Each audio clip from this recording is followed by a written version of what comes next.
Você que está me assistindo, vamos começar agora. Você que está aqui comigo, eu queria que você abrisse a sua Bíblia. Vamos abrir a nossa Bíblia no livro de Josué. Tá? Nós estamos estudando ainda Josué. E hoje nós estamos... Você que não tem a revista, não se preocupe, porque nós estamos nos detendo mais a Bíblia Sagrada. E hoje nós vamos estudar a lição de número 11, tá bom? Que se detém em Josué, capítulo de número 14. Então, quem tem a Bíblia, abre a Bíblia em Josué, capítulo de número 14. E nós estaremos lendo do versículo 6 ao versículo de número 10. Assim inicia nosso estudo da palavra de hoje. Para quem está nos assistindo, nós estamos estudando aos domingos pela manhã, o livro de Josué, um livro chamado livro histórico, um livro de Josué. E para quem está nos assistindo, e para quem está aqui hoje, talvez pela primeira vez, é importante lembrar, gente, quando a gente estuda o livro de Josué, quando a gente pega o livro de Josué e estuda o livro de Josué, nós temos que lembrar que o livro de Josué é um livro que conta a história de Israel a partir do momento que eles entram na terra prometida. Todo discorrer, desde eles saem do Egito, através da liderança de Moisés, e ficam por 40 anos percorrendo o deserto. Por 40 anos, é importante pensar, né, que a travessia, irmã Simone, que duraria 40 dias, que era mais ou menos o tempo que eles levariam de caminhada do Egito até Canaã, levou 40 anos.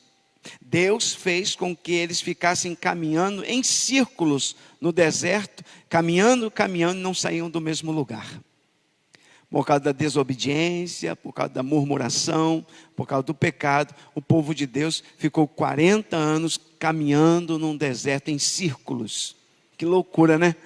Mas aí chegou o momento que Deus permite a entrada na terra da promessa. Não é mais Moisés o líder agora é Josué. Moisés já tinha partido para o Senhor e Josué assume a liderança do povo de Deus.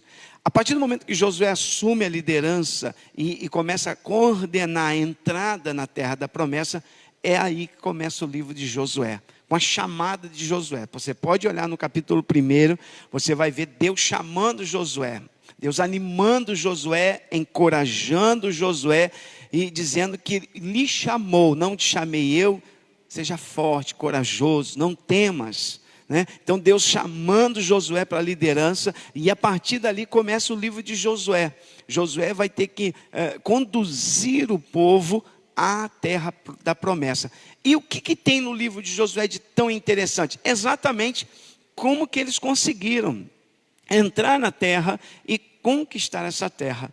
Então nós estamos estudando exatamente essa questão da terra da promessa, da conquista da terra, da conquista da herança, porque em todo momento você vai ver pelo menos mais de 50 vezes, se quiser anotar, pode começar anotando, você vai ver ele se referindo à terra da promessa como herança. Eles sempre vão dizer que a terra é uma herança de Deus para a vida deles. Então, eles não vão comprar aquela terra, eles não vão alugar aquela terra, eles não vão conquistar apenas a força. Aquela terra é uma herança de Deus para eles, é um presente de Deus para Israel, é a terra de Canaã. Então nós vamos estudar exatamente essa conquista, porque mesmo sendo uma herança, mesmo sendo algo deixado por Deus para eles vão precisar lutar, batalhar, porque existem povos fortes, valentes naquela terra, e eles vão precisar derrotar esses povos para conquistar essa terra, essa herança. Tá bom? Então parece que as coisas para o crente nunca é muito fácil, né? Não são fáceis, as coisas para o crente nunca são muito fáceis, né? Deus poderia, né, remover todos os inimigos da terra. Na verdade, Deus não poderia fazer, irmã Simone. Quando eles chegassem lá, não tinha mais inimigo. Na verdade, tinha uma placa dizendo, sejam bem-vindos. E não houve isso. Deus deixou os inimigos na terra, permitiu que os inimigos estivessem na terra. Eu acho, sabe por quê, Alan? Eu penso o seguinte, aquilo que a gente conquista com luta, com esforço, a gente valoriza muito mais do que aquilo que a gente conquista sem nenhuma luta. A gente não vai saber o valor daquilo. Não é verdade? Então quando eu acho que Deus, como sábio que é, e a própria sabedoria de Deus, Ele vai deixar que eles lutem, que eles batalhem, que eles conquistem, porque para aprender a valorizar, a gente valoriza muito mais aquilo que a gente luta para conquistar, do que aquilo que a gente ganha sem lutar. Não é verdade? Porque não sabe o preço que custou. Então eles vão ter que lutar talvez para valorizar aquela terra. Vamos então ficar de pé para fazermos a leitura da palavra de Deus. Vamos ler juntos o título da nossa revista, vamos ler juntos o título da nossa lição hoje, lição 11. Uma herança conquistada pela fé. Mais uma vez, uma herança conquistada pela fé. O que seria herança? O que seria herança para eles? Qual seria a herança? A terra. A terra seria herança. A terra seria herança. E eles teriam que conquistar pela fé. Texto bíblico para nós, Josué capítulo 14. Presbítero Sérgio Alain, pega o microfone aí, me ajuda aí na leitura, junto com os irmãos.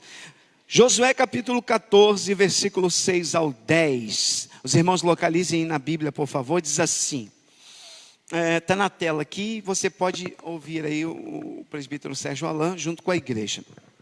Então os filhos de Judá chegaram a Josué em Gilgal, e Calebe, filho de Jefoné, o quenezeu, lhe disse: Tu sabes a palavra que o Senhor falou a Moisés, homem de Deus, em Cádiz Barneia, por causa de mim e de ti.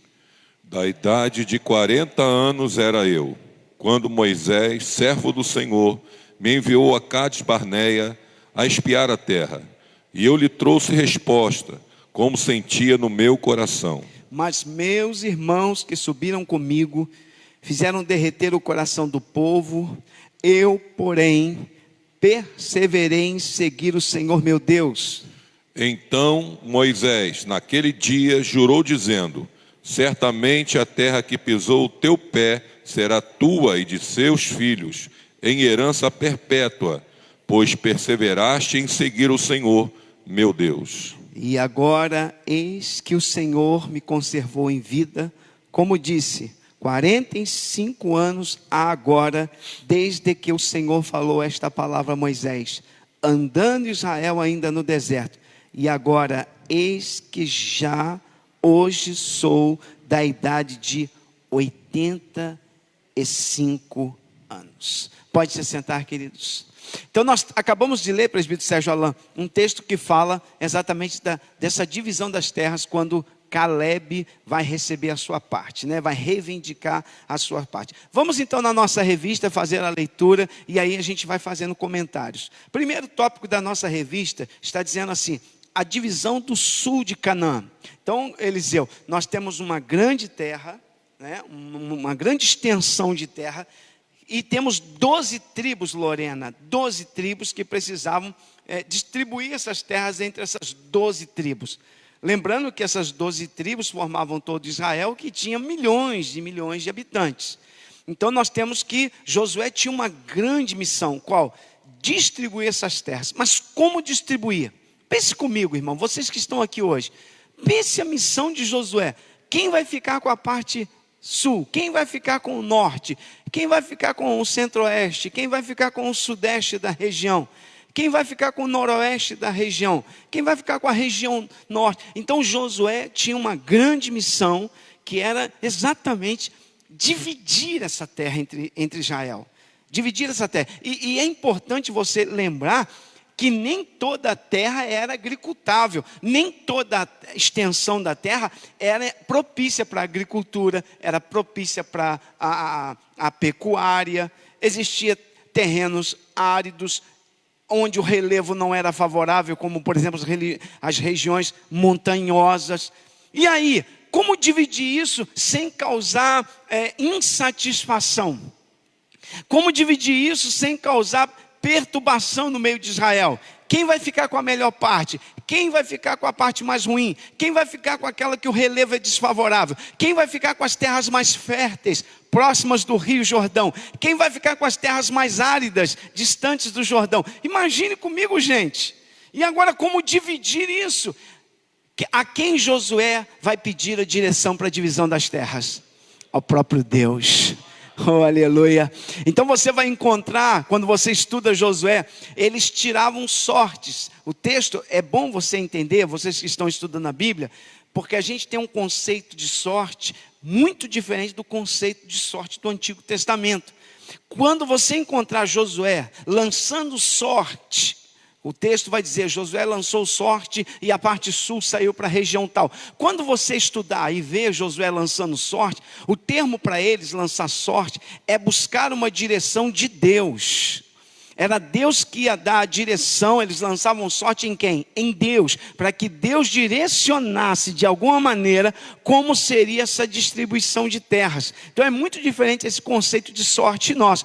Quando eles diziam que lançavam sorte, eles estavam buscando em Deus uma direção para distribuir as terras. Então eles entendiam por que ninguém ficava insatisfeito, ainda que nós vamos ver que teve insatisfação. Mas por que a maior parte não ficava insatisfeito? Porque entendia que era Deus que estava direcionando a parte, ou seja, quem é que dirigia essa distribuição? Quem é que dava essa parte de terra para cada um?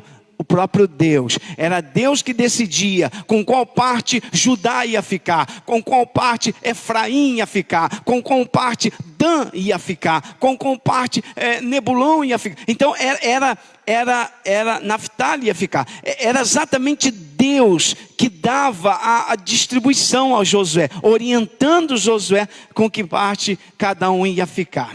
Agora, a grande pergunta é, será que todos ficaram satisfeitos com a divisão das terras? Vamos ver isso na nossa revista de hoje. Vamos começar então a divisão do sul de Canaã. Bom, a Josué recebeu a missão de conquistar Canaã e partilhar entre as tribos. Esta era a missão dele. Os anos foram passando e ele foi envelhecendo. Então o Senhor determinou que fizesse logo a divisão das terras já conquistadas, bem como das partes ainda a serem subjugadas. É preciso que cada pessoa entenda o tempo certo de começar e o de parar. Assim, Josué, preste bem atenção, assim Josué, no arraial Gilgal, começou dividindo os reinos do sul, os quais ficaram com o Judá. Então Judá fica com o sul. Em seguida distribuiu o território conquistado no norte, de Canaã. Os filhos de José, qual foi? Efraim e Manassés, porque você sabe, é muito pouco tempo para a gente explicar tanta coisa. José era filho que deveria ter uma tribo de José, mas não tinha tribo de José. Por quê? Porque Jacó, o pai, abençoou os filhos de José. Então os filhos de José entraram como tribos. Efraim e Manassés, que são os dois filhos de José, entram como tribo. E os filhos de José, essa tribo Efraim e Manassés, vão ficar com a parte mais ao norte de Canaã, do outro lado. Então, enquanto Judá fica na parte sul, que é a parte baixa, Efraim e Manassés ficam com a parte norte. Então Josué já começa a distribuir esse território. Vamos ver Judá. Judá era poderoso entre os irmãos, dele viria o Salvador. Nós sabemos que Jesus nasceu da tribo de Judá e ficou com a primazia, recebendo os territórios do sul. Então a primeira parte foi para quem? Quem ficou com a primeira parte? Judá. Judá vai ficar com a primeira parte. E por que Judá ficou com a primeira parte? Porque eles nem sabiam disso, mas porque deles viria o Salvador do mundo. E porque deles viria o Salvador, que era de Judá, Jesus viria da tribo de Judá, Jesus nasceu da tribo de Judá, da mesma tribo de Davi. Então Judá era a tribo que viria o Messias de Deus, e eles ganharam a primazia. A primeira parte vai ser para Judá, a parte sul fica para Judá, tá? Ficou com a primazia recebendo os territórios do sul. Dentre os de Judá havia um herói nacional. Quem? Caleb, que antes de sorteio pleiteou a herança prometida a ele por Deus no tempo de Moisés. Um monte ainda inconquistado. É interessante que no texto de Josué 13:1, o Senhor disse a Josué que ele estava velho, porém todo aquele que serve a Deus na juventude como Josué e Caleb, não será por ele esquecido na velhice. Olha só, gente, Josué, quando começou nesse momento de distribuir as terras, ele já estava com cerca de 100 anos de idade. 100 anos. Josué morreu com 110 anos. né, já bem idoso. Moisés morreu com 120, 10 anos a mais. Mas Josué já estava bem velho, Josué era guerreiro, batalhava as guerras. Então certamente era uma pessoa já muito desgastada. E Josué com 100 anos, ele tinha mais ou menos a mesma idade de Caleb. Caleb tinha um pouco mais do que Josué, ou um pouco menos, não se tem a precisão. Mas tudo leva a que Caleb era um pouquinho mais novo que Josué. Caleb também era velho, mas mesmo Caleb já com a idade avançada, Caleb chega para Josué, Eliseu, e diz assim: olha, Deus me prometeu as terras das montanhas. E quem morava nas montanhas, Vinícius? Os gigantes, anaquins, homens grandes que tinham arte bélica, batalhavam muito. E Caleb, presbítero Sérgio Alain, mesmo com a idade avançada, mesmo amortecido pelo tempo, mesmo já desgastado pelo tempo, se sente como um jovem e diz assim: pode me dar a parte das montanhas, a parte inconquistável, aquilo que é mais difícil. Sabe por quê? Porque eu creio que Deus vai comigo e vai me dar a vitória. Caleb não olha para as suas limitações. Isso nós precisamos talvez aprender aqui juntos nessa manhã com Caleb. Caleb, ele não olha para as suas limitações. A idade já estava avançada, ele já estava ultrapassado no tempo, né? Mas ele entende que mesmo que se Deus fosse com ele, a idade não seria uma impossibilidade. Se Deus estiver com ele, ele vai conseguir vencer. Olha o que diz o texto que nós lemos em Josué, no capítulo 14. Olha aí, pega para mim na Bíblia, vocês aí, olha o que diz o texto, versículo 10, Josué 14, 10, e agora eis que o Senhor me conservou em vida, como disse, 45 anos há agora, desde que o Senhor falou esta palavra a Moisés, andando Israel ainda no deserto, e agora eis que hoje sou da idade de quantos anos? 85 anos, olha o que ele diz no versículo 11, e ainda hoje estou tão forte como no dia em que Moisés me enviou. Qual a minha força então era, tal é agora a minha força para a guerra, e para sair e para entrar. Agora pois dai-me este monte que o Senhor falou aquele dia, pois naquele dia tu ouviste que os anaquins estão ali, grandes e fortes cidades ali. Porventura o Senhor será comigo para os expelir, como o Senhor disse. Ele disse: pode me dar, Fernando, essa terra de gigantes, pode me dar essa terra inconquistável, pode me dar essa terra desafiadora, pode me dar, mas você já tem 85 anos, Caleb, você já está avançado em idade. Não, porventura Deus não vai comigo, porventura não é Deus que me dá a vitória, porventura não é o Senhor que opera através da minha vida, porventura não é o Senhor que vai à frente me dando a vitória nesta guerra. Então ele não olha para as suas limitações, mas pela fé ele olha para Deus e diz: Senhor, se tu estiver comigo, não importa a minha idade, não importa a minha capacidade, se é para eu conseguir, eu vou conseguir, porque tu irá comigo.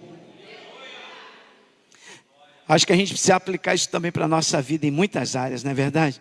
Às vezes nós olhamos para a nossa condição, para as nossas limitações, a gente não vou conseguir, não posso, não dá para mim, não, mas aí a gente esquece de olhar para o Deus que a gente serve, que é poderoso. Se Deus for comigo, eu vou conseguir. Se Deus quiser me dar, eu vou conseguir. Se Deus for na frente, eu vou vencer. Se Deus estiver comigo, não, essa batalha não vai me parar, esse gigante não vai me vencer. Então Caleb é alguém que pela fé olha para Deus, não olha para as suas condições, para as suas limitações. Então nós aprendemos um pouquinho com isso. Josué já tinha conquistado a cidade de Hebron, né? Nós vemos isso em Josué 10, mas não o monte que era guarnecido pelos filhos de Anak. Ao que tudo indica, esse foi o lugar em que a esperança dos 10 espias foi finalmente soterrada ao verem os gigantes. Assim o território prometido a Caleb, um dos mais temidos, 45 anos antes, agora Deus, humilhando os incrédulos, entregava pela mão de um idoso de 85 anos. Aquele território que ninguém queria, Robson, aquele território que tinha os gigantes nas montanhas, ninguém quer, não me deixa aquilo para mim não. Oh Deus, me dá outro território, esse território é muito ruim, essa área é muito ruim. Aí Caleb vai dizer para Josué: Deus me prometeu, pode me dar aquele território, pode me dar, porque é promessa de Deus. Não importa se tem gigante, não importa se tem valente, não importa o que tem lá, Deus vai comigo. Se Deus vai comigo, eu vou vencer. Oh, aleluia. É isso que a gente precisa, desta fé de Caleb, com 85 anos. Olha, eu tô tão... Ele dando um testemunho, ele diz: Lorena, eu estou tão jovem quanto há 40 anos atrás. Estou jovial ainda. E esses 85 anos não vão me impedir. Olha, irmão, ele teria que subir as montanhas, uma região montanhosa, subir as montanhas, com 85 anos, e conquistar cada palmo de terra contra gigantes. Ele junta a sua tribo e diz: vamos lá, vamos lá, vamos lá. E sabe o que aconteceu, Bruno? Eles venceram, conquistaram toda aquela terra, não ficou um gigante de pé, todos eles tombaram diante de Caleb. Você pode dizer glória a Deus por isso? Então Caleb, vamos ver aqui no texto, olha o versículo de número 13. E Josué o abençoou e deu a Caleb, filho de Jefoné, Hebrom em herança. Portanto, Hebrom foi de Caleb, filho de Jefoné, quenezeu, em herança até o dia de hoje. Por que ele conseguiu conquistar Hebrom? Por que ele conseguiu conquistar aquela região difícil? Porque ele perseverou em quê? Em seguir o Senhor, Deus de Israel. Qual foi o segredo da vitória de Caleb? Sua jovialidade? Não. Porque ele perseverou em seguir o Senhor. Porque ele perseverou em estar com o Senhor. Porque ele não deixou Deus por nada. Mesmo que ele foi com os espias, com 12 espias, 10 murmuraram, 10 disseram que não podia. Josué e Caleb não. Josué falou: se Deus falou que é conosco, ele vai ser conosco. Se Deus falou que vai nos dar essa vitória, ele vai nos dar essa vitória. Se Deus está conosco nessa batalha, nós vamos vencer. Tem hora que a gente precisa: Senhor, me dá da mesma vitalidade de Caleb, me enche desta fé de Caleb, que não olhou para as suas limitações. Às vezes a gente olha para as nossas limitações, para as nossas fragilidades, a gente deixa se tomar pelo desânimo, pelo pessimismo. Não vou conseguir, não posso, tem gente melhor do que eu não sou nada, eu não sou ninguém. Nós deixamos ser tomados pelo um espírito de desânimo, não é verdade? Mas nesta manhã nós estamos aprendendo: Senhor, que o mesmo Espírito que estava sobre Caleb seja sobre a minha vida, e quando as batalhas chegarem, que o Senhor venha nos dar esta mesma visão: se Deus está comigo, eu vou vencer. Quem pode dizer glória a Deus? E Manleda, não é só isso não é só Caleb não, porque nós temos um outro testemunho, está escrito um outro episódio marcante da divisão do sul de Canaã. Foi o quinhão que coube a um certo homem chamado Otiniel. Abra a tua Bíblia, Josué capítulo 15. Abra a sua Bíblia, por favor, você que está me assistindo. Olha Josué capítulo de número 15. Tem um texto muito interessante. Versículo de número 16. Olha que texto interessante ainda na disputa de terra, na divisão das terras. E disse Caleb. Caleb agora está liderando aquele grupo, aquela tribo, e diz assim: quem feria Kiriat-Sefer e a tomar, lhe darei a minha filha Axa por mulher. Caleb, era muito comum naquele tempo lançar desafios para os guerreiros e dar como prêmio a própria filha em casamento. Isso é muito comum, até na idade medieval isso era muito comum. Caleb é líder de um clã, de uma tribo. E Caleb diz o seguinte: quem foi em Kiriat-Sefer? Não é isso? Versículo de número 16. E a tomar, lhe darei a minha filha Axa por mulher. Então Caleb aponta uma região e diz: o guerreiro que for ali e derrotar aqueles guerreiros daquela região, eu lhe dou a minha filha Axa por mulher. Olha o versículo 17. Tomou-a, pois, Otiniel, filho de Kenaz, irmão de Caleb, e este deu-lhe a sua filha Axa por mulher. Olha o versículo 18. E sucedeu que, vindo ela a ele, o persuadiu que pedisse um campo a seu pai. E ela se apeou do jumento. Então Caleb disse: que é que tens? E ela disse: dai-me uma bênção, pois me deste terra seca. Dai-me também fonte de águas. Então lhe deu as fontes superiores e as fontes inferiores. Isso é lindo, irmãos, isso aqui é muito profundo. Otiniel, Carol, ele é o guerreiro que vence e ganha Axa como esposa. Parece até um filme épico. E a terra que eles foram morar era uma terra seca, infrutífera, sem água.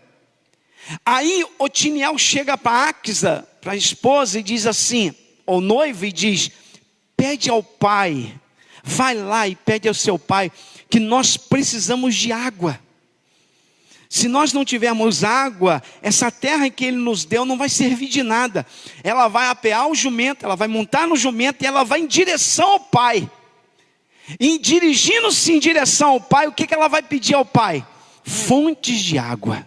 Irmão, se a gente aplicar isso para o reino espiritual, parece que é a noiva que está numa terra sedenta e vai em direção ao pai, pedir ao pai: dai-me fontes de águas. Olha que mensagem que dá isso aqui, gente. E diz o texto que ele vai dar então regiões com águas. E as regiões que ele vai dar com águas para ela eram regiões onde águas brotavam superiores, águas que vinham de cima das montanhas, e inferiores, águas que brotavam nas planícies. Ele vai dar águas superiores e inferiores. Isso aplicando para o reino espiritual, irmão, preste bem atenção, é muito forte. O que Caleb está dando a Axa como filha? As bênçãos superiores de cima e as bênçãos inferiores da terra. Nós precisamos pedir a Deus, irmãos. O que, pastor? Não apenas as bênçãos superiores, mas as bênçãos inferiores. As bênçãos de cima e as bênçãos de baixo. Quem está me entendendo, diga glória a Deus. Eu preciso de Deus. Bênçãos que vêm de cima, do céu, os dons espirituais, o fruto do Espírito, as maravilhas que vêm do céu. Mas eu também preciso das bênçãos terrenas, das bênçãos materiais dessa terra, que também são importantes para a minha vida. Dai-me, Senhor, dai-me fontes superiores e inferiores. Quem está me entendendo, diga glória a Deus. Isso aqui nós tiramos uma lição daqui para a nossa vida. Dai-me, então, olha, vamos ler todos juntos, versículo 15 de Josué, versículo 19, capítulo 15, versículo 19. E ela disse: dai-me uma bênção, pois me deste terra seca, dai-me também fontes de água. Então lhe deu as fontes superiores e as fontes inferiores. Irmão, quantos precisam pedir a Deus: Senhor, dai-me fontes de água. Oh, aleluia. Está na terra seca, eu preciso de fontes de água, Senhor. Meu Deus. Aí o Caleb vai dar as fontes superiores, que eram certamente águas que brotavam das montanhas de cima, e as fontes inferiores eram águas que minavam na planície. E aí Caleb dá a Axa essas fontes de água, para que ela pudesse ter água para conduzir esta água para esta terra seca que ela tinha. E aí, com esta água, esta terra seca que ele conquistou iria frutificar. Olha que mensagem, né, irmã Elielza? Não tem como frutificar sem as fontes de água. A água fala da palavra, a água, irmã Leda, fala do Espírito. Não tem como frutificar sem essas fontes de água. Seremos apenas terra seca, sem vida. Mas se Deus nos der as fontes de água, até lembrei agora, Jesus, num certo texto, eu não sei, é no Evangelho de João, ele está no templo, numa festa religiosa, e ele diz assim: quem tiver sede, venha a mim e beba. Oh, aleluia. Quem pode dizer glória a Deus? E ele chega a dizer, né? Tem um texto que Jesus chega a dizer, não sei se é nesse mesmo texto, que diz que aquele que crê em mim, fontes de águas. Fontes de... Dá uma mensagem, não dá, presbítero Sérgio Alain? Fontes de águas. Ali ele fala do Espírito Santo. Então fontes de água pode ser uma referência ao Espírito. Então Caleb vai dar a Axa e a Otiniel uma terra seca, mas aí eles vão reivindicar a água. Precisamos de água. Aí Caleb vai dar as fontes de águas. Quantos aqui nesta manhã precisam dessas fontes de água? Diga glória a Deus aí. Que estão dizendo: Senhor, eu preciso dessas fontes de água. Fonte superior, fonte inferior, fonte de cima, terra, de cima, do alto, de baixo da terra. Eu preciso dessas fontes de água. Bom, o autor trabalha de uma forma muito resumida essa divisão do sul. Agora vamos para ver o norte. O que a gente aprende com relação à divisão do norte? Então o sul já foi dividido, distribuiu o sul, a parte de baixo, né? O sul está na parte de baixo, distribuiu o sul. Tá, você fica com essa parte, você com essa. Agora vamos para o norte, vamos distribuir o norte. Agora, o que a gente aprende com a divisão das terras do norte? Está no tópico 2 da nossa revista. A herança de José. Concluída a divisão das terras do sul, Josué dividiu o norte, mas a parte central de Jericó e Ai coube aos filhos de José, Efraim e Manassés, os quais assumiram os lugares de José e Levi dentre as tribos. Os descendentes de José acharam o pão lançado sobre as águas por seu pai muitos anos antes. Metade da tribo de Manassés, além das tribos de Ruben e Gade, receberam antecipadamente suas heranças na Transjordânia, a leste do Jordão, território não pertencente a Canaã. Diferente do espírito aguerrido de Judá, as tribos de Efraim e Manassés preferiram, marque isso aí, aceitar os problemas. Agora a gente tem que pensar um pouco. Atente para o que eu vou falar nesta manhã. Enquanto no sul, Caleb decidiu enfrentar os problemas, os gigantes nas terras das montanhas, no norte, Efraim e Manassés não decidiram enfrentar os gigantes, os desafios. Eles decidiram aceitar os problemas. Aí a gente precisa pensar, e nós, como estamos? Enfrentando os problemas, os desafios, as batalhas, ou vamos aceitar os problemas? Olha o que diz o texto. Diante do espírito aguerrido de Judá, as tribos de Efraim e Manassés preferiram aceitar os problemas. A tribo de Efraim recebeu, por exemplo, dentre as cidades, Gezer como herança, mas não expulsou os cananeus que ali habitavam. Abre a tua Bíblia em Josué, capítulo 16, abre em Josué 16, versículo de número 9 e 10. Atente para o que a gente vai falar aqui hoje. Olha o que diz o texto. E as cidades se separaram para os filhos de quem? De Efraim. Estavam no meio da herança dos filhos de Manassés, todas aquelas cidades, suas aldeias. Olha o versículo 10. E não expeliram os cananeus que habitavam em Gezer. E os cananeus habitaram no meio dos efraimitas até o dia de hoje. Porém, serviam-nos sendo-lhes tributários. Sabe o que eles fizeram, irmã Simone? Ao tomar a terra, os inimigos que estavam na terra, sabe o que eles fizeram? Não vamos tirar eles não, vamos deixar eles com a gente. Cobre impostos dele, porque de repente nós vamos lucrar com o inimigo. Foi a pior coisa que eles fizeram. Em vez de fazer como Caleb fez, ir expulsar os inimigos da terra e assentar sua família ali, não. Eles decidem manter o inimigo por perto. E é perigoso. Aí que está o perigo. Não vamos matar o inimigo, não. Não vamos expulsar o inimigo, não. Vamos manter por perto. Vamos morar junto com ele. Vamos dividir a terra com eles, eles pagam impostos a nós, e nós vamos até lucrar um pouquinho com eles. Foi um desastre para eles. Então nós precisamos entender o seguinte, que com o inimigo não tem negócio. Não se brinca, não se faz aliança com o inimigo. O inimigo das nossas almas, nós temos que expulsá-lo, repreendê-lo. E aonde nós chegamos, ele tem que sair. Nós não compactuamos com ele em nada na nossa vida. Tem alguém entendendo, dizendo glória a Deus? Porque senão nós vamos errar igual os filhos de José erraram, Efraim e Manassés. Porque compactuaram com o inimigo, permitiram o inimigo ficar na terra, aceitaram o inimigo, compactuaram, fizeram um tipo de aliança com o inimigo, e isso foi um desastre para eles. Olha o que diz Josué. Eles tiveram uma postura muito passiva. Olha o que diz Josué capítulo 17, versículo de número 12. Quem achou aí, diga amém. diz assim: e os filhos de quem?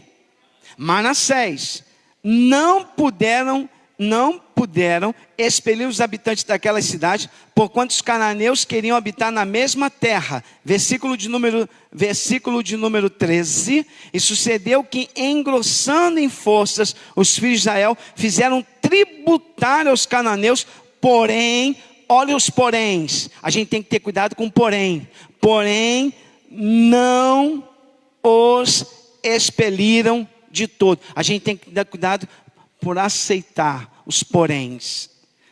Eu lembro até hoje da mensagem que eu preguei alguns dias atrás sobre Naamã. Era um homem valente, porém leproso.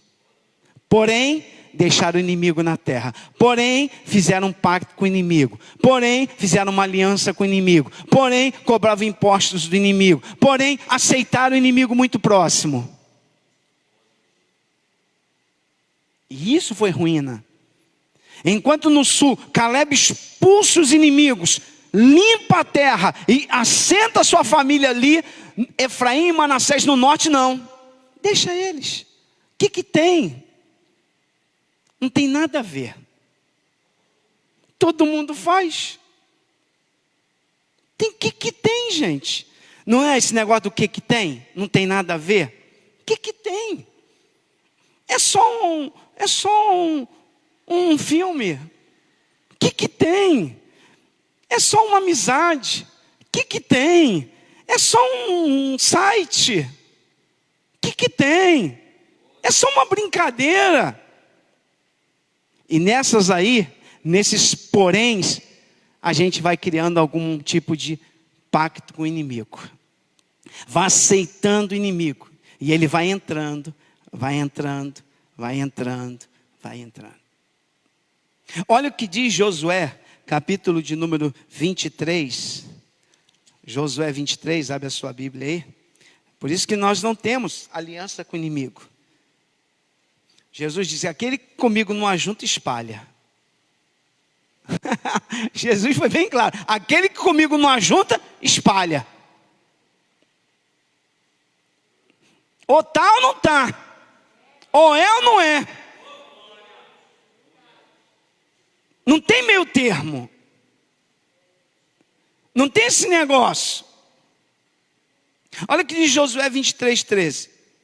Sabei certamente que o Senhor vosso Deus não continuará mais a expelir estas nações de diante de vós, mas vos serão por laço. Vocês não querem expulsar as nações? Vocês querem fazer alianças com ela? Vai ser laço para a tua vida. Vos serão por laço e rede e açoite às vossas costas e espinhos aos vossos olhos, até que pereçais desta boa terra que vos deu o Senhor vosso Deus. Essa terra vai virar maldita. Por quê? Porque não expelistes os inimigos. Não expeliram. E aí Deus vai dar uma repreensão para ele. Vai dizer: essa terra boa vai virar terra de espinho. Vai virar terra seca. Vai virar terra maldita. Vai virar terra de dor. Porque vocês não expeliram os inimigos. Aceitaram. Fizeram elo com o inimigo. Compactuaram. Fizeram uma aliança. E lá na frente vocês vão receber as consequências disso. Olha como é que é sério essa questão de dizer. É muito sério, gente. E será que isso não se aplica à nossa vida espiritual? Será? Às vezes, nós como cristãos, nós temos que entender que existem coisas que nós não podemos abrir concessões. Senão nós vamos ter problemas sérios. Problemas sérios com as nossas concessões. É só uma bebidinha, é só socialmente, tem nada a ver não, o que tem a ver, é só, e aí vai abrindo concessões e o inimigo vai entrando de maneira sorrateira, porque o inimigo não entra, ele é sagaz, o inimigo não é bobo, o inimigo não é burro, não, ele vai entrando de maneira sorrateira, ele vai entrando devagarzinho, ele vai entrando em brechinhas pequenas que a gente vai deixando, ali ele vai entrando, ele vai passando. nas nossas concessões. Não tem nada a ver não, não tem nada a ver não. O que tem? Só, sabe, aquela festinha que, não, mas todo mundo vai beber, mas eu não vou beber. Mas é ambiente para você estar, né? Aquela coisa, aquela amizade que não edifica em nada. Para que conservar essa amizade? Para que ter esse elo de amizade tão forte com uma pessoa que não é temente a Deus, que não é crente, que vive te convidando para fazer uma coisa errada? Corta esse laço, corta este mal logo, antes que seja tarde, antes que seja um laço mesmo para a tua vida. E era isso que eles precisavam fazer, os do norte, e não fizeram. Aí eu quero perguntar para você, você é do norte ou do sul? Porque enquanto no sul, eles expulsam o inimigo, toma a terra, derruba os gigantes, vence e dá glória a Deus, e toma as terras, e tem água, e tem e enquanto os do sul, e os do norte não fazem aliança com o inimigo. Pode ficar na terra, nós não vamos expulsar vocês não. Sabe por quê? Expulsar vocês vai dar muito trabalho. A gente vai ter que guerrear, e aí pode ser que alguém fique ferido, sabe? Pode ser que alguém se machuque. Então fica aqui com a gente, participa com a gente. Ó, vai ter churrasco, vem com a gente e tal. Abre concessão. Tem hora, irmãos, que na vida cristã a gente tem que romper. É renúncia. Tem coisas que na vida cristã não pode ter concessões, que as concessões podem ser perigosas. Tem hora que a gente tem que romper. Eu, quando me converti a Jesus, muitas amizades eu tive que romper. E eu tive que romper porque era laço, porque eram amizades que não me edificavam, que não considerei eles como inimigos, mas rompi aquele elo de amizade. Quando me chamavam para ir para certo lugar, eu já não ia mais, e eles perceberam que eu fui ficando diferente. Óbvio, sou cristão, sou luz, luz não combina com trevas, luz não compactua com trevas. Onde a luz chega, a treva dissipa. Oh, aleluia, quem está me entendendo, diga glória a Deus. Então nós precisamos entender que como cristãos, Jesus espera que nós sejamos sal e sejamos luz. Somos diferentes. Então nós vamos compactuar. Sabe aquela roda de escarnecedor, falando um monte de besteira, contando piadas indecentes, imorais. E aí você está ali naquele meio, compactuando aquilo, rindo. Não, pastor, porque eu tenho que fazer parte do grupo. Não precisa. Você pode dizer, querido, deixa eu falar uma coisa, essa conversa não está para mim. Tal, eu respeito aí vocês, mas estou fora. Vão te chamar de bobo, vão te chamar de crente, vão te chamar de pastor, vão te chamar de santarrão, vão te dar, vão ridicularizar você. Não tem problema. Deus vai honrar a tua fé. Deus vai honrar a tua fidelidade. Deus vai honrar a tua atitude. Deus vai honrar você mostrando ali que você é crente. Então a gente precisa entender que não podemos ter essa passividade igual eles tiveram. Essa postura passiva de aceitar o inimigo ali. Então a gente precisa ter muito cuidado. Não bastasse esse sentimento de passividade, para piorar as coisas, foram reclamar contra Josué pela terra recebida. Fernanda, além de aceitar o inimigo, Elias, eles ainda ficaram insatisfeitos com a terra. Não, nós chegamos mais. Olha o que diz Josué, abre a tua Bíblia, capítulo 17. 17. Versículo de número 14. Eu não falei para vocês que na divisão de terra, mesmo Deus sendo aquele que divide as terras, haveria reclamação? Quantas pessoas a gente tem na igreja que não estão satisfeitas com aquilo que Deus deu? Querem mais, querem aquilo que o outro tem. Não, mas eu que tinha. Ah, tu é filho de José mesmo. É de Efraim. É efraimita mesmo. O efraimita não está satisfeito com o que Deus deu. Ele quer, porque ele olhou para a terra do outro é maior. A terra do outro é melhor, então eu quero o que Deus deu para o outro. A gente tem que ter cuidado.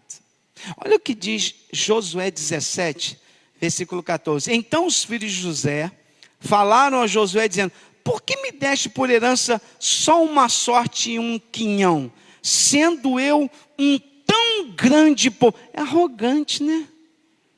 Arrogante. Não, mas como se as outras tribos fossem pequenas. Todos eram grandes. Mas eu sou um tão grande povo. Eu tinha que ter ganhado uma terra maior. Olha o que diz versículo, nós estamos no versículo 14. Visto que o Senhor até aqui me tem abençoado. Olha o versículo 15. E disse-lhe Josué: se tão grande povo és. Josué também foi terrível, né? Se tão grande povo és, sobe ao bosque, corta para ti ali lugar na terra dos fariseus e dos refaíns, pois que as montanhas de Efraim te são tão estreitas. Então disseram os filhos de José: as montanhas nos não bastariam. Também carros ferrados há entre todos os cananeus que habitam na terra do vale, entre os de Bet-Seã e os lugares da sua jurisdição, e entre os que estão no vale de Jezreel. Então Josué falou à casa de José, a Efraim e a Manassés, dizendo: grande povo és e grande forças tens. Uma só sorte não terás, porém as montanhas serão tuas, e pois que o bosque é, corta-o, e as suas saídas serão tuas, porque expelirás os cananeus, ainda que tenham carros ferrados, ainda que sejam fortes. Deixa eu explicar para vocês. Eles foram falar com Josué: Josué, nós estamos insatisfeitos, nós ganhamos uma terra muito pequena, nós ganhamos uma terra muito estreita, nós somos um povo forte, nós somos um povo grande, nós éramos para ganhar algo melhor, algo maior. Aí Josué olhou para ele e disse: vocês são fortes, se vocês são tão fortes, então vão para as montanhas, cortem madeira, vai lá, tem muita terra lá, vai lá, conquista o teu espaço. Tem gente que quer, mas não quer conquistar. Conquista o teu espaço e para de querer ficar olhando para a terra do outro. É isso que Josué está falando com eles.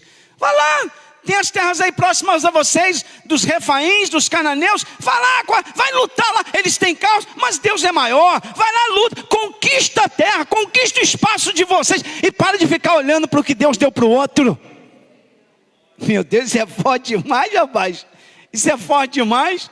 Tem gente que é ambicioso, é ganancioso, não está olhando para o outro e diz: mas por que Deus deu aquilo? Deu aquilo porque ele conquistou. Deus achou graça nele, Deus honrou o trabalho, Deus honrou o esforço, a dedicação, as orações daquela irmã, daquele irmão. Por isso que Deus deu tudo o que deu. Quer também? Vai conquistar teu espaço em Deus, vai conquistar tua área em Deus, vai batalhar como o outro batalhou, vai se esforçar como o outro se esforçou.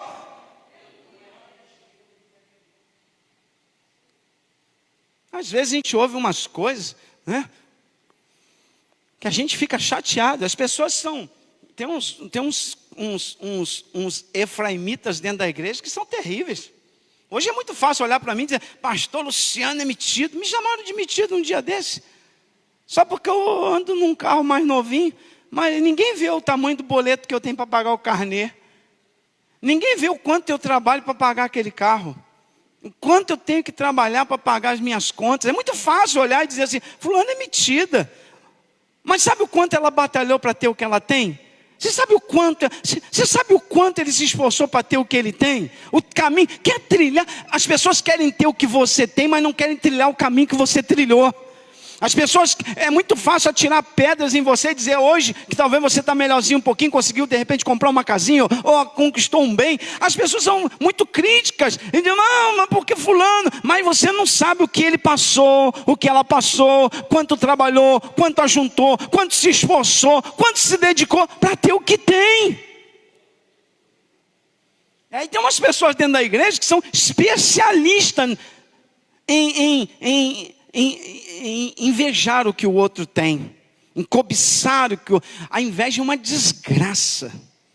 A inveja é uma verdadeira desgraça. Por causa da inveja, diversos homens na Bíblia ruíram, tombaram, por causa de inveja.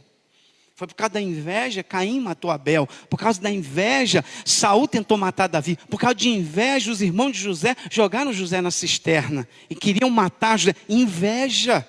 Aonde? Na casa dos crentes. Então os efraimitas e os de Manassés, ao ver a divisão da terra, não, nós ficamos no prejuízo, nós queríamos algo maior. Então vai conquistar, se esforça, procura o teu espaço, vai dedicar-se, vai estudar, vai trabalhar, vai se envolver, vai orar, vai jejuar. Não, mas por que Deus deu para ela e não deu para mim? Fale com Deus. Era Deus que estava dividindo aquela terra. Então a gente precisa ter cuidado para a gente não ser acometido por essa síndrome dos efraimitas, de olhar para a terra doida e dizer, eu também queria, ganhei muito pouco. Então a gente tem que ter cuidado, nós todos temos que ter cuidado. A herança de Josué: terminada a partilha da terra, as 9 tribos e meias foi entregue a Josué a cidade de Tim-Serra, na montanha de Efraim, segundo o mandato do Senhor. Vamos ver isso aí, Josué capítulo 19. Agora, irmã Fabiane, chegou o momento de Josué. Josué também vai ganhar a terra. Mesmo sendo líder, ele também vai ganhar a terra. Josué capítulo de número 19. Olha o que diz o texto, gente. Capítulo de número 19. Vamos ver agora Josué. Josué vai ganhar a terra. E agora, com que terra Josué vai ganhar? Quais são as terras que Josué vai ganhar? Josué 19, 49 e 50 diz assim: acabando, pois, de repartir a terra em herança, segundo os seus termos, deram os filhos de Israel a Josué, filho de Num, herança no meio deles. Segundo o dito do Senhor, lhe deram a cidade que pediu, Timnat-Sera, na montanha de Efraim, e reedificou aquela cidade e habitou nela. Mas espera aí, não é o líder? Não é Josué o que trabalhou tanto para liderar aquele povo? Ele assume uma cidade destruída, em ruínas. E o que ele vai ter que fazer? Reedificar. Eu não sei se é mais difícil edificar ou reedificar. Porque às vezes reedificar, né? Eliseu, que é bom de obra, sabe. E reedificar às vezes dá mais trabalho do que edificar. Reedificar é fazer uso das estruturas e reconstruir.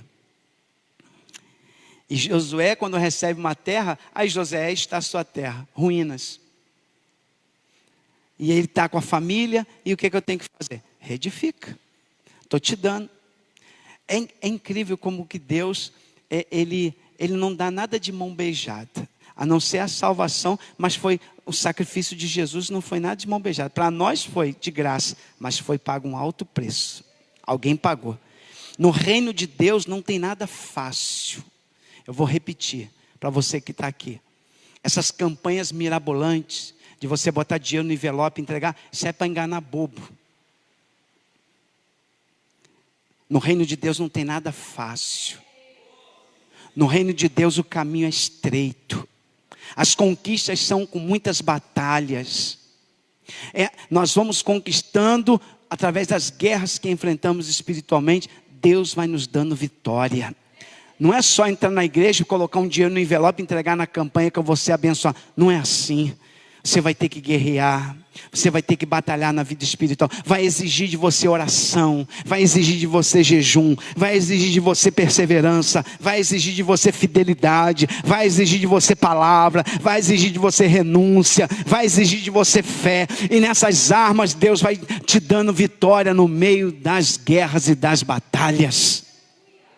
Josué está aí, a tua cidade, e agora reedifica. E ele teve que trabalhar, chamar o seu grupo, e vamos reedificar, vamos trabalhar, vamos. Deus já deu a vitória, mas eu tenho que trabalhar, mas eu tenho que me esforçar, mas eu tenho que me dedicar. Nós precisamos aprender assim. Tem gente querendo as vitórias de mão beijada, quer que as coisas aconteçam somente pelo fato de vir no culto, já quer que as coisas aconteçam, quer que o milagre aconteça. Não, irmão, ir no culto é uma parte da vida cristã, isso não é essência. Estar no culto é importante, mas não é tudo. Na minha casa também tem que ter oração. Eu tenho que ter fidelidade a Deus. Eu tenho que me esforçar na presença dEle. Eu tenho que fugir da aparência do mal. Andar em sinceridade com meu Deus. Eu tenho que orar, buscar a Deus. E o culto faz parte da minha vida. É assim que Deus nos dá vitória. É batalhando nesta batalha espiritual que a gente vai vendo as conquistas de Deus. Não basta ter apenas num culto uma vez na semana, 2 vezes na semana, entrar na igreja, sentar, dizer, eu já fiz a minha parte. Não é muito mais difícil. Que você vai ter que orar, você vai ter que buscar, vai ter que ter fidelidade a Deus, vai ter que ter renúncia, você vai ter que se esforçar,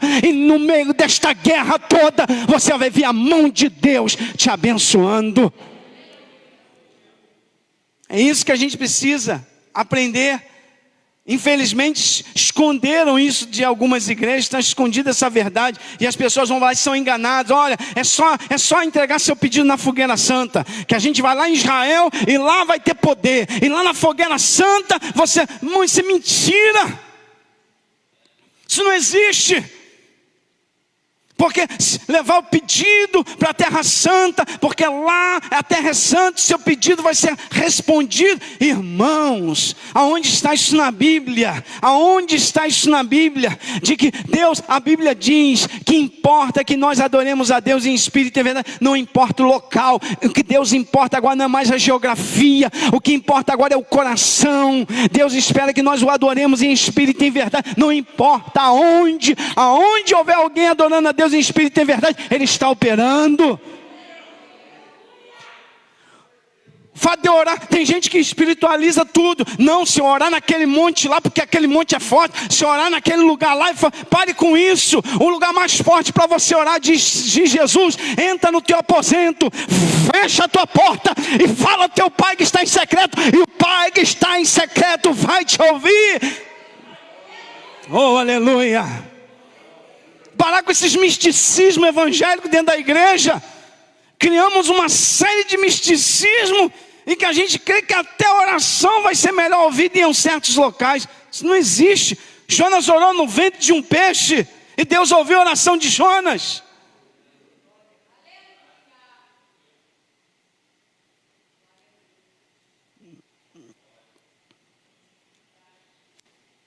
O que importa é orar. Então, Josué precisava reedificar. E a partir da reedificação, ele então iria morar naquela região. Então percebe que Deus não deu de presente para Josué uma mansão. Não, você trabalhou muito para mim, está aqui. Não. Josué chegou e recebeu escombros. Está aí, Josué. Obrigado, Senhor. E o que eu faço? Trabalha. E eu vou honrar o teu trabalho. Aí Josué começa a trabalhar. E vai edificando. E Deus vai abençoando. E é assim que acontece conosco também. Deus vai abençoando. Você vai trabalhando, Deus vai abençoando. Você vai trabalhando, Deus vai abençoando. A fidelidade de Deus vai sobre a tua vida. Você vai ver a mão de Deus te abençoando. Aos poucos Deus vai agregando coisas. Deus vai te abençoando. Deus vai te dando força. Deus vai te dando saúde. Deus vai abrindo portas para você. E você vai conquistando em nome de Jesus. Quem está me entendendo, diga glória a Deus aí. É assim. As coisas na vida cristã acontecem desse jeito. São degraus. É por isso que eu costumo dizer que Jacó, ao deitar ali e colocar a cabeça no travesseiro, ele não viu uma escada rolante e nem uma rampa, ele viu uma escada. E os anjos subiam degrau por degrau e desciam degrau por degrau para entregar a bênção. Na vida cristã as coisas acontecem degrau por degrau. Você vai subindo, por etapas, por etapas. A gente às vezes quer ser muito precipitado. Eu lembro quando era jovem, nós morávamos num apartamento. E jovem tem muita vitalidade. E a escada lá em casa tinha 19 degraus. Eu sei porque eu contava ela todas as vezes que eu subia. E às vezes, naquela jovialidade, eu gostava de subir de 3 em 3 degraus. É coisa de jovem, né? Hoje eu subo, se pudesse, de meio degrau. Mas eu subia de 3 em 3. De vez em quando errava o pé, mas ia com a canela no degrau, naquelas pedras de mármore. Vivia com as canelas roxas, porque queria subir a escada rápido. Quanto mais rápido subisse, era melhor. E às vezes rolava também ao descer, porque queria descer de 3 em 3 degraus. De vez em quando eu rolava na escada. Não foi nenhuma nem duas vezes que aconteceu. Na vida cristã, de vez em quando a gente tem uns tombos, sabe por quê? Porque a gente dá uma passada mais longa que as pernas. A gente tem que aprender a subir degrau por degrau. Quem está me entendendo, diga glória a Deus. Degrau por degrau. aos poucos, não seja precipitado, não seja ansiosa, não seja ansioso, vai com calma, a vitória está vindo, vai subindo degrau por degrau, aos poucos Deus está agindo, Deus está trabalhando, não deixa a precipitação e a ansiedade fazer você perder a vitória, suba degrau por degrau, degrau por degrau, é como uma construção, reedificar, né, Eliseu? Não dá para colocar 2 tijolos de uma vez, né, Eliseu? Eliseu, faz rápido, Eliseu, essa parede eu estou precisando. Pastor, só dá para botar tijolo por tijolo, não dá para botar 3 tijolos de uma vez. Então vai de tijolo em tijolo, tijolo em tijolo, e vai construindo de tijolo em tijolo. Daqui a pouquinho a casa está pronta. Quem pode dizer glória a Deus?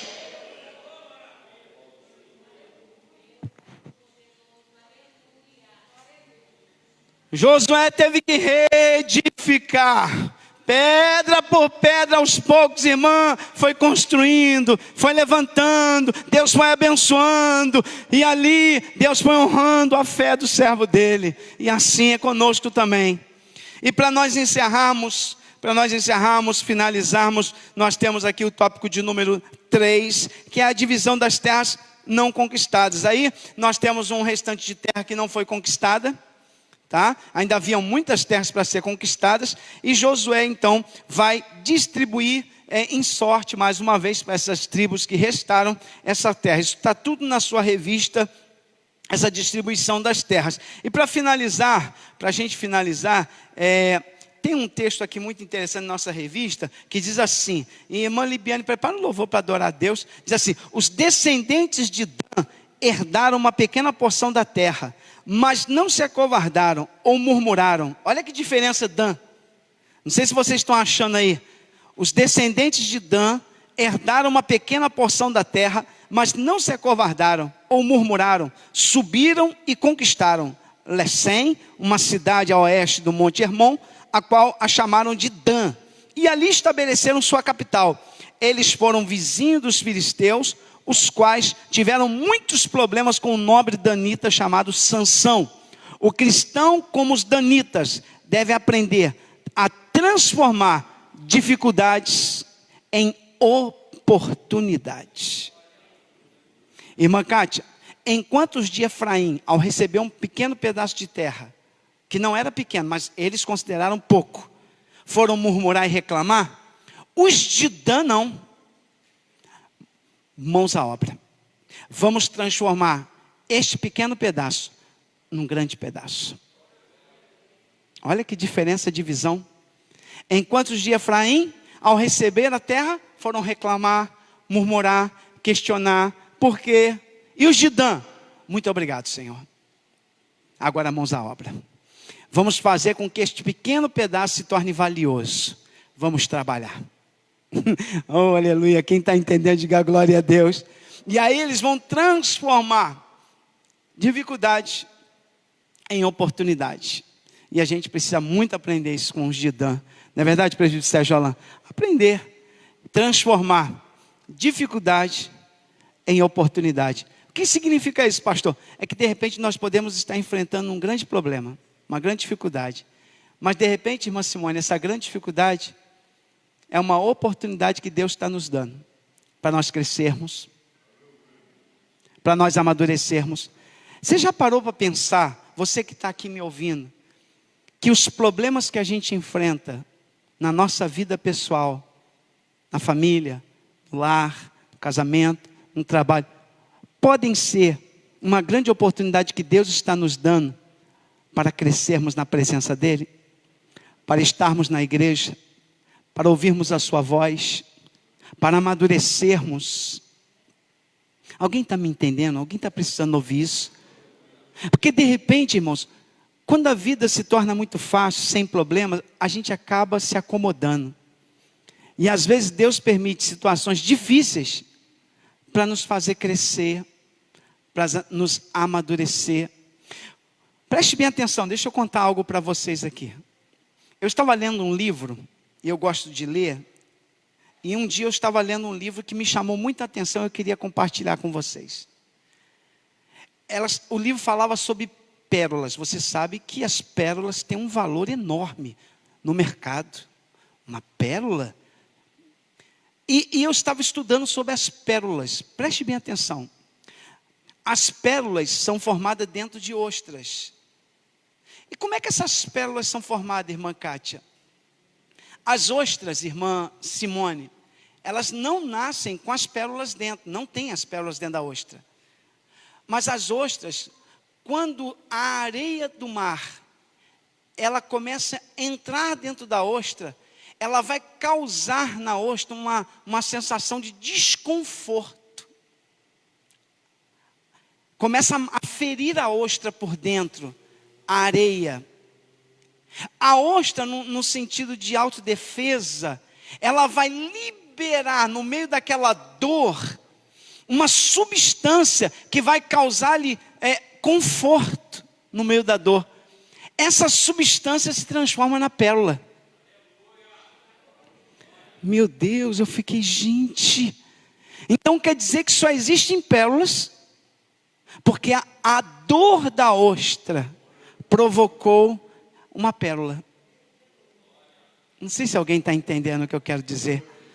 Às vezes nós enfrentamos problemas seríssimos, coisas que nos fazem chorar, nos magoam, nos entristecem, mas se enfrentarmos aquilo ali, podemos estar produzindo uma pérola dentro de nós, algo de grande valor. De repente podemos conhecer melhor a Deus no meio daquela dor, experimentar melhor Deus no meio daquela aflição.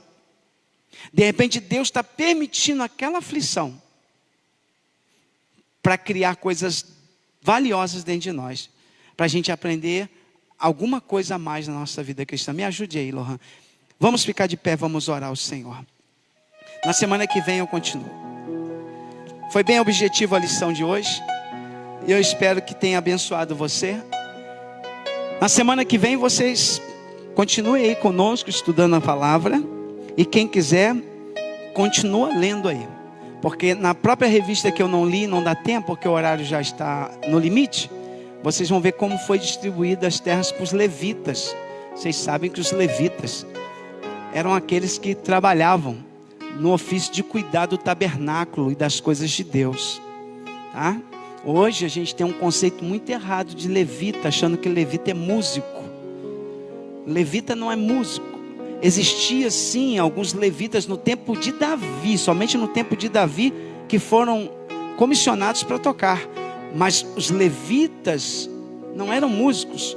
Os levitas eram aqueles que cuidavam do tabernáculo, montava, desmontava, cuidava das coisas de Deus. Eram os levitas. E esses levitas, Robson, eles não ganharam terra, não tiveram herança, mas Deus deu das tribos algumas cidades para eles morarem.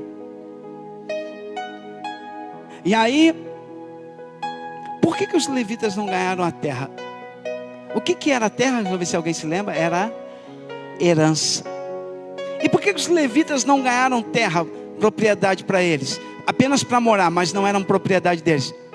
Porque Deus queria mostrar que para os levitas a herança não era terra, a herança era o próprio Deus. Eu sou a vossa herança. Os que cuidavam das coisas de Deus tinham que entender que a herança maior deles não era a terra, mas a herança deles era o próprio Deus. Será que nós também não somos assim? A nossa maior herança não está aqui, nessa terra. A nossa maior herança está no céu, é o Senhor. O que temos de nós de mais valor, gente? Qual é a nossa maior herança? São os bens que nossos pais vão deixar para nós? Não. A nossa maior herança é o céu, é Deus, é o Senhor. O presbítero Sérgio Alain faz uma oração, pede a Deus que abençoe cada um de nós. Depois a irmã Libiane louva a Deus. Vamos orar, agradecer a Deus por esta palavra, em nome de Jesus. Aleluia. Quantos foram abençoados por essa escola bíblica dominical? O pastor estava ministrando, falando sobre essa divisão que Deus fez sobre as tribos. E eu estava pensando, meu pastor, que uma das coisas que mais entristece a Deus é quando não aceitamos aquilo que Deus nos dá, a ingratidão. E na quinta-feira, quando estávamos ministrando aqui, Deus falou muito forte no meu coração sobre esta palavra, a ingratidão. Acho que um dos piores sentimentos que o ser humano pode ter é a ingratidão. E quando essas tribos que não aceitaram aquilo que Deus os abençoou, entraram nesse caminho da ingratidão. Que nós possamos, através da ajuda de Deus, irmão, com essa escola bíblica dominical que nós fomos ministrados nesta manhã, entender que tudo aquilo que Deus nos concede é bênção para a nossa vida. Se não temos mais, é porque talvez ainda não é o momento, ou talvez é aquilo que Deus tem para a nossa vida, que possamos ser gratos ao Senhor. E eu te convido nesta manhã a orar para que, se porventura o nosso coração foi setado por essa seta chamada ingratidão, que nós possamos pedir ao Senhor: Senhor, me torna um servo de valor, grato a tudo que o Senhor tem me dado. Eu te convido a orar comigo nesta manhã, pedindo ao Senhor: Senhor, nos fortaleça. Senhor, nós queremos te agradecer, Senhor, pelo privilégio que temos de, assim como este povo do passado, ter sido tirado da terra da escravidão, e o Senhor ter nos conduzido neste deserto, Senhor, e ter nos apresentado uma terra prometida. Nós sabemos, Senhor, que um dia deixaremos esta terra e iremos, Senhor, herdar a terra prometida. Senhor, uma terra que também mana leite e mel, uma terra em que a tua palavra diz, Senhor, que a morte não entra, Senhor, que lá não há dor, não há sofrimento. Senhor, nós te pedimos nesta manhã que possamos ser gratos a tudo que o Senhor tem feito em nossa vida, Senhor. Senhor, nós queremos te louvar, Senhor, pelo privilégio de ter o Senhor como nosso Deus, como nosso guia, como aquele que nos orienta, como aquele que nos dá a porção de cada dia. Te louvamos, Senhor, pelo privilégio desta manhã, poder entrar por essas portas e termos, Senhor, a oportunidade de adorarmos o teu santo nome. Somos gratos, Senhor, por morar em um país que podemos, Senhor, cultuar o teu nome, louvar o teu nome. Pai, num país, Senhor, em que a tua palavra é pregada, Senhor, nós queremos te louvar. E te pedimos por a vida daqueles, Senhor, que se encontram no momento de dificuldade, talvez por não entender os teus propósitos, Senhor. Pedimos a ti, oriente, Senhor, esta vida nesta manhã, como tu nos orientaste através da tua palavra. Senhor, que nenhuma das tuas palavras venham cair por terra, mas que somente o teu nome venha a ser glorificado, Senhor. Pai, nós oramos e te agradecemos em nome do Senhor Jesus. Amém, Senhor. Que o grande amor de Deus, nosso eterno Pai, a graça de Jesus Cristo e a comunhão do Santo Espírito seja sobre toda a igreja de Jesus Cristo, e todos digam amém. E a vitória é nossa.